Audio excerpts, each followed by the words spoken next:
In this video, we are going to be analysing AVCT. So, firstly, we're on the longer term time frame, 6 month and the 1 year. This is going to provide us really these high trading opportunities, high probabilities, and these are really the main ones I'm always focused on. So if we start pushing to the upside, we do have resistance at $2.80 and another one at $4.75. So these will be the key levels. Obviously, they are quite far off from where we are now, requiring the stock to increase over 100% from where we are now to hit this level. So, obviously, is that going to happen in the near future? Probably not. But they're key levels to be focusing on because, if a month or two down the line, big news comes out, big hype comes out, whatever it is, and it starts moving, these are levels I would be looking to trade with high probability success. If it's falls to the downside, we don't have any supports because this stock has been in such a strong downtrend. The deviations have turned negative, and obviously we cannot trade a stock into the negative. So to provide us with some levels closer to where we are now, we'll cut down to a 30 and 90 day chart, and then this will provide us different trading opportunities. So to the support side, if we start to decrease in price, we have buying opportunities at 93 cents, 75 and 81 cents, going down to 69 cents, and a final support at 57 cents. So these are what I'd be paying attention to as key supports.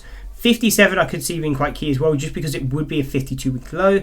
So again, there could be some good risk to reward on that trade opportunity. Now on the other hand, if we start pushing up in price, what are we paying attention to as resistances?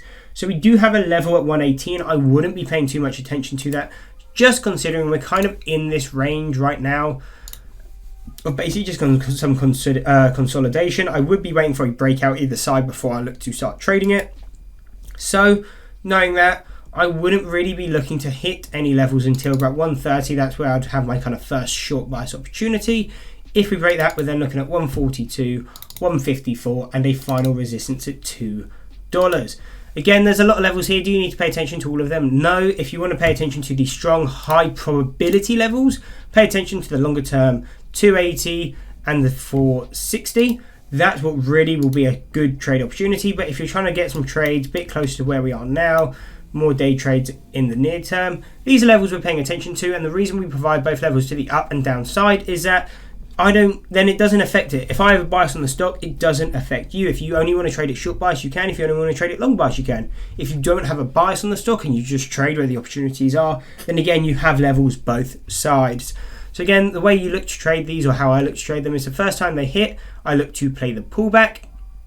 If they then come back to retest it, I'm waiting for that breakthrough, come back to retest it as a support, and if it holds, then I'm looking to play direction.